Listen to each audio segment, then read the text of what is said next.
But they're going to go straight out. We'll get him next time. I believe I'm supposed to be joined by Nicole Nolte as well for this one. I'm not quite sure where she's got to just yet, but hopefully she'll be here in time for the race. So, Paulie, if we do get a second commentator jumping in here halfway through, I'll let you know. But Lotus Challenge making them out to the circuit now. And a big fight expected amongst this category. This class always provides phenomenal entertainment when it comes to the format that we love so much here at Historic and Inland Championship. Just going to run down to their qualifying from earlier today. And when I pick up on Lotus Challenge qualifying, there it is. Interesting to see that Rudy Barnard was the top man in Class B and outgunned his stablemate and of course family member Mackie Adam, who only finished in 4th place for qualifying. David Jeremy actually led the qualifying for a long time as we get Emil and Linda joining us all the way from Cape Town. Tiny's Pit Box is in the house, they'll be watching there, and I've got Jody Idenfeld who's joined us as well from East London. Usual contenders joining us for some live stream action here all the way from Zwartkops International World of Motoring, and hope you've enjoyed all this surprise live stream courtesy of Zwartkops International Raceway. Tanya and her team surprising us all with a late call here to bring us the live stream action from today's racing. Great action so far today, so a good call there from the team to bring this action to us.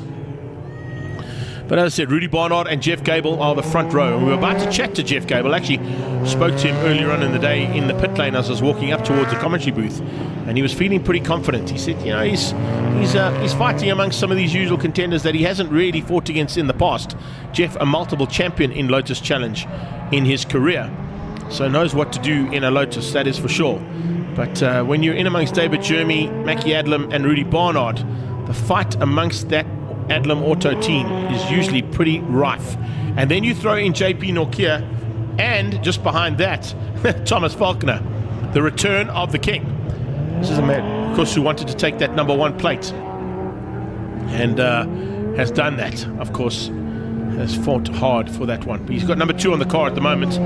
So Faulkner makes a welcome return back into the Lotus Challenge once again here at Zwartkops. Behind Faulkner, it's Grant Findlay. Look out for Donovan LaRue and Yusuf Kotza fighting with Sean Hepburn. Sean Hepburn, of course, is the man who leads out Class L, the low-cost category cat class. He was quicker than Nick Hodgson and Andre Duplessis, with Andrew Fulton, Paul Faulkner and Graham Hepburn down in 17th overall. Jean du Toit, Barry Dunford, Aston Nesbitt, Ben Knights and Ting Wen at the back of the pack for the Lotus Class L low-cost class.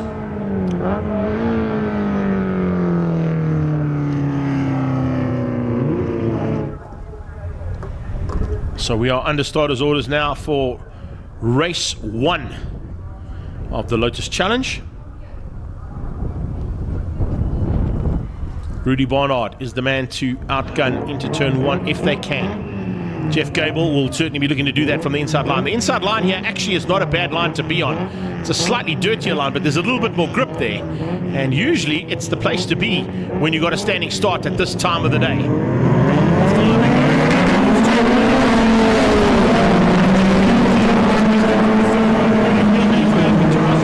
Third place as they head towards turn #1. The low-cost category is head up by Hepburn. Hepburn in the Silver Dream Racer with the orange striping and orange hoods on the front wheels. That is Sean Hepburn. He looks like he's got the drop as he heads down towards turn #3 out of Capsule Corner turn 2. And now they all sort things out as they come onto that back straightaway now. Is it Jeremy who leads out? It looks like it is, yes. No, Barnard. Barnard ahead of hard charging David Jeremy's actually dropped back slightly there, so didn't quite work out for the man there in 3rd place on the grid. He's now going side by side looking for a way through there on Mackie Adlam as they make their way to the top of the hill for the very first time. It is Rudy Barnard who leads out. An attack from JP Nokia on the back end of Jeff Gable. Gable hangs on for now. Gable just slotting into 2nd place and spoiling the day there for a couple of the guys who thought they could squeeze him out. Here comes JP and Mackie Adlam going with him. Oh, Adlam dives on the inside line there, trying to find a way through. Can he make it? No, he can't. Very close between the two of them as they head down towards turn number 1 for the first time, and they complete the first lap in anger, in proper anger. As I say that, Tyrone Alberts joins us. Fast Red's son, all the way in Ireland. Great to have you here, buddy. So we got East London in the house, we've got Cape Town in the house, and we've got Ireland in the house for Lotus Challenge. That's what we love to do. Worldwide coverage here of the inland and historic championships, courtesy of Zwartkops International World of Motoring. So Barnard, JP Nokia, have a look at this little battle between Jeremy and Adlam. They are touching wheel arches through turn 4. Someone's off. Is that Faulkner? It's Faulkner. Thomas Faulkner runs wide out of turn 4. And he drops back 1, 2, 3, 4 positions. So Faulkner's dropped back from 6th down to 8th behind Donovan LaRue by the looks of things. So it didn't quite work out there for Tommy Faulkner as he came out of turn number 4. He has a move on the inside as well, coming out of the 7-1 car of LaRue. Just mentioned him now, but he's fighting there with Finley and with Wilmot. A great little fight here actually between the three of them. Just watching in the background. Has Faulkner got back up and going? Yes, he has. Just saw him dive out to try and find a way through, I think, on Yusuf Kotza. And he's got through on him. So he's found a way through there just in the background, watching the fight for the back end of Class B. Only not too far distant, you'll see probably the orange wheel arches and silver dream racer of Sean Hepburn, who I think is still, looks like he's still leading out Class L ahead of Nick Hodgson. Someone's off at turn 1. Oh, that's a big one.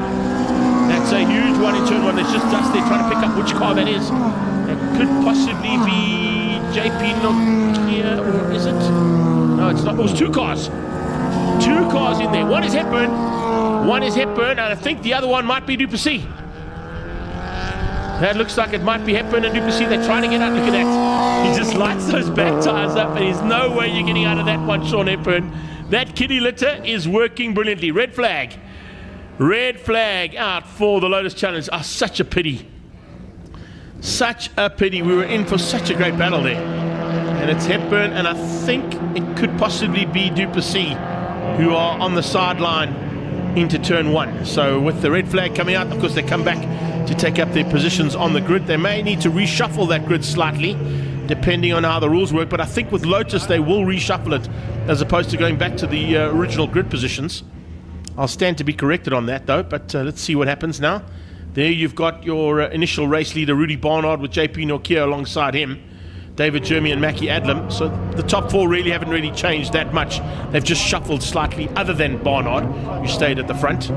2, 3, and 4 have shuffled a little bit. You can see them coming to the line now. Just a couple of guys worried about where they need to take up their positions. So yeah, with the red flag called, they're going to need to get those cars out of the kiddie litter. So there'll be a little bit of a break in proceedings here before we get back into race action. Well, you asked for it, Tyrone, and you got it. I told you, Lotus Challenge never disappoints.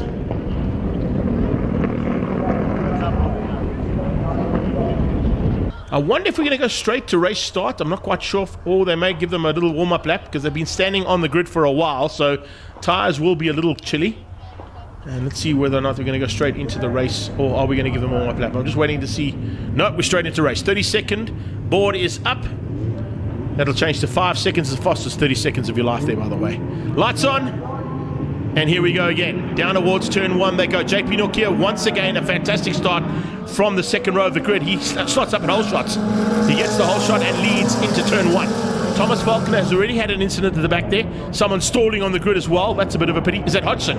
That might be Hodgson who stalled on the grid there by the looks of things. So Class L is going to be wide open now for Lotus Challenge as they head down for the very first time into Castrol Corner. Our new sponsor for turn 2 now is the welcome return of Castrol Lubricants to Zwartkops. Chopping and changing it for the lead next, as you can see. Rudy Barnard leads out at the moment, and he's going to try and hang on to the lead ahead of JP Nokia. Then it is the hard charge coming out of David Jeremy. A big move there from, oh yeah, how's that? The 9-9 of Gable got ahead of Adlam as they head up towards turn number 4, or number 5 for the first time. It's literally auto Adlam 1, 2, 1, 3, and 4 at the moment. Faulkner coming through there, just finding a way through. I think just squeezing out on the inside of Grant Finley and Donovan LaRue. Is that Hepburn back on track? I think it was. That was. Oh no, it's 85. Sorry, my bad. Just same colours, but slightly different livery there. So just a bit of a change up there. Barry Dunford back on track. As we complete the first one, Rudy Barnard leads out ahead of JP Nokia, heading towards turn 2. How was that for that first lap? That was already... Whoa, here we go. Big moment there.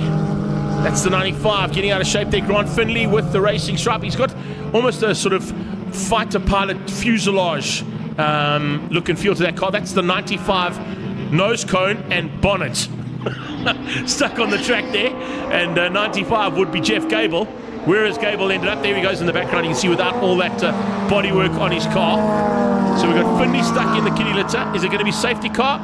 I jumped in on you there. Sorry about that. I think it is going to be a safety car. Possible safety car here. Marshall's running down to get Jeff Gable's nose cone. And he's lost the nose cone and the bonnet of that car as well. Remember, that's just carbon fiber. There's nothing to it really. Carbon fiber or plastic, depending on how much budget the race team have got. Gable's already got, you see the rear wing, a blue one. So he's lost some bodywork already on that car. Now some more of it's gone missing. Not the way you want to start. So we're under safety car. Safety car has been deployed. There you can see the track status coming up on the top of the screen. And there is the car in question. That's the nose cone. Thanks, Marshall. And there is those are the official Lotus colors that he runs, by the way, as you would probably know. The green with yellow striping. And those two pieces of material will be passed on to him, I think, at the end of the race as we come under safety car because of that carnage. But also because there's Grant Finley here in turn number 1. Now, are they going to be able to recover Finley with the use of Romeo 1? I think that's what they're looking to try and do. But we stay under safety car here. And while we're under safety car, of course, it gives you a chance to talk about the fact that this is the kind of action Lotus Challenge always brings, eh? You've been watching it for a while, so you should know.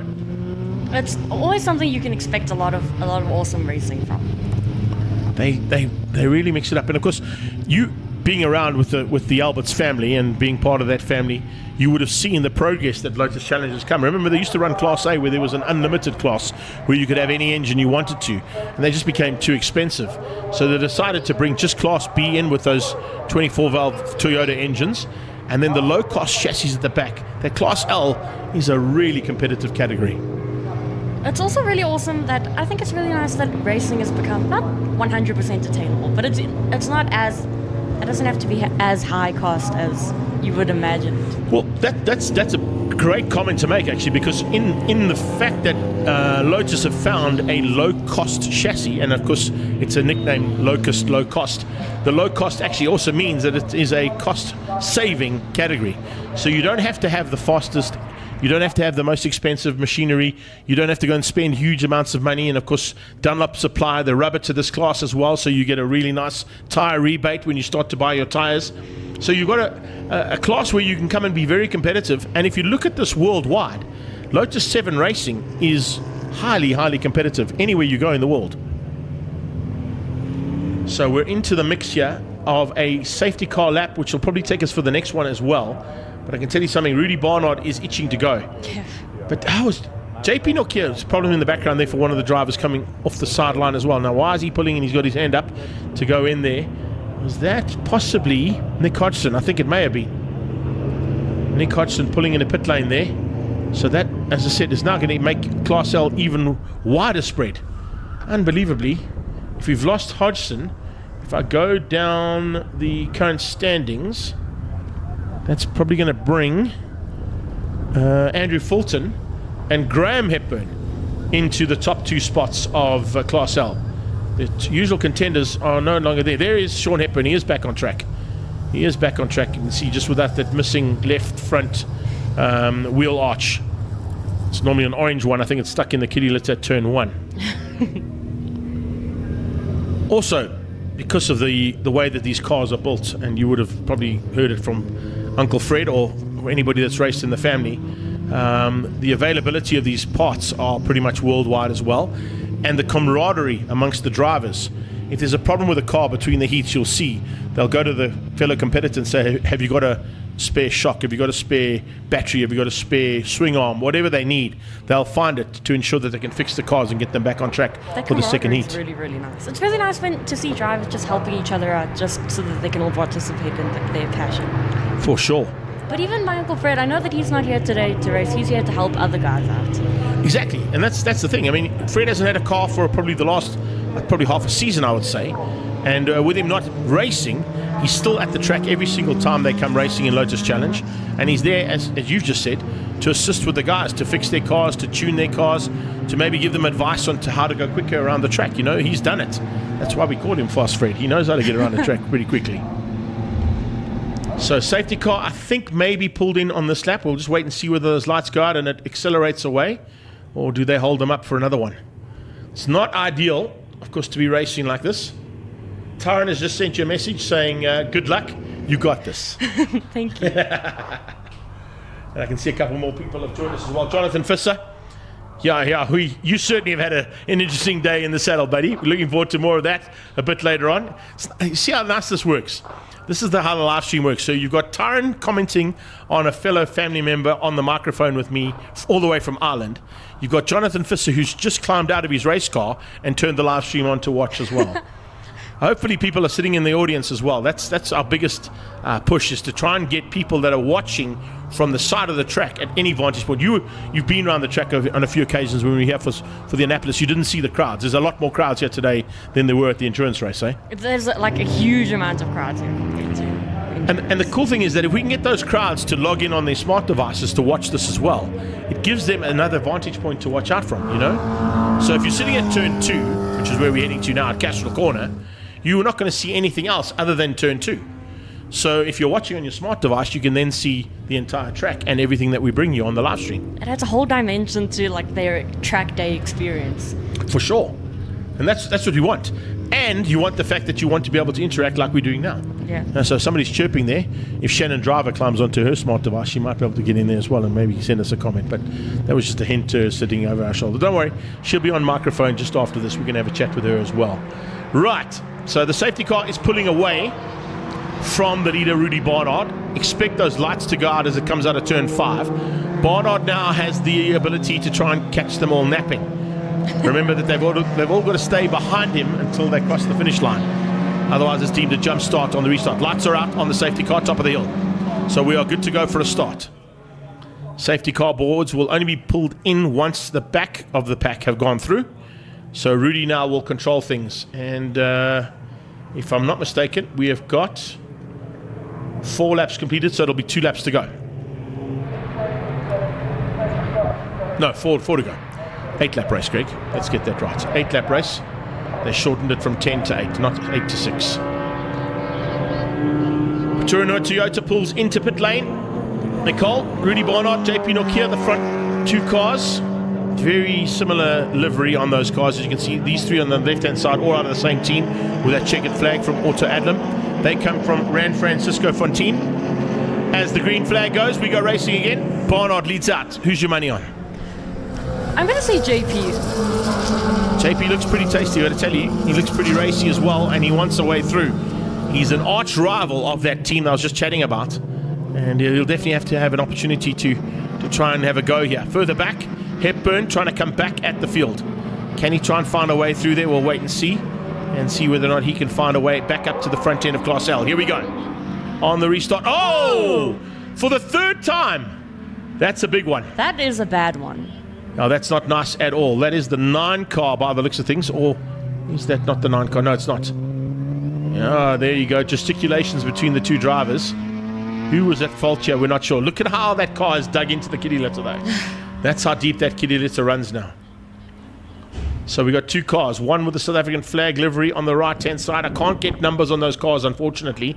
But if I'm not mistaken, I think one of them might be Aston Nesbitt. They're going to be safety car again as they come down under braking for turn 8. The first 4 haven't seen those safety car boards. They'll only see them now, and then they'll slow up again. So Lotus Challenge. Next, I don't want to say you brought the commentator's curse, but I think you might have, eh? You said there was going to be lots of action in this one. I did. I jinxed it. I think you did. As I said, you gave it the commentator's curse. Just as they get into the racing groove again. Not even a full lap, then... No, not even a full lap.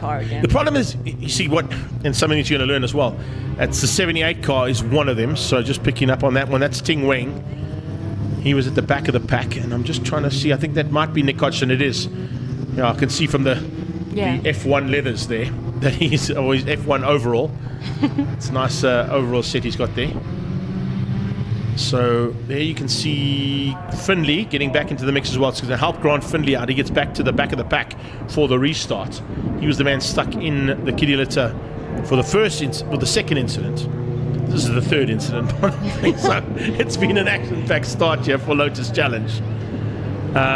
Ting Wen and Nick Hodgson coming together there. Now Nick Hodgson, number 1 plate. It's the champion stuck in the kiddie litter there. That's not where you want to be. No, that does not bode well for him. So he gets going again. I think At least Wen they have got another race later. They do, but the problem that you got though is that you need to score points in both races on the day. Otherwise, by the end of the season, you could lose it by 1 or 2 championship points, and that's definitely not what you want. Are they pulling off the track? He's off. He's out. So it looks like Wen and Hodgson are not going to do the restart. Findlay will. There was the man who was stuck in the kiddie litter at the back there. Safety cars in. Take him away for the start. It's Rudy Barnard and JP Nokia at the front. 1 lap sprint to go here. It's all yours. Next, take us to the line.